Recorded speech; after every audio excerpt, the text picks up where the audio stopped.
جلاسين ونص طحين وخاشوقتين دبس حبايب قلبي. هسه نضيف الحليب فوق الشكل حبايبي. لما اللي يذوب يلا ندب الطحين.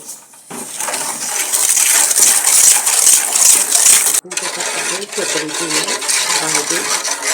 هسه اضيف الطحين تدريجيا حبايب قلبي وارجع لكم. راح اضيف معلقتين دبس حبايب قلبي وارجع لكم حتى لونها يصير اشقر حبايبي. قروش العفو حبايبي. نص كوب زبدة حبايب بالقالب حبايب قلبي وارجع لكم. قلبي هذا خليته على قد القالب حبايب قلبي.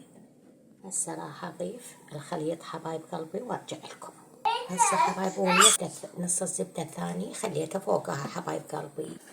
هسه حبايب قلبي هاي الدهنة العراقية نجفية تخبل صارتم. مع السلامة، لا تنسوا اللايك والاشتراك وتفعيل الجرس حبايب قلبي.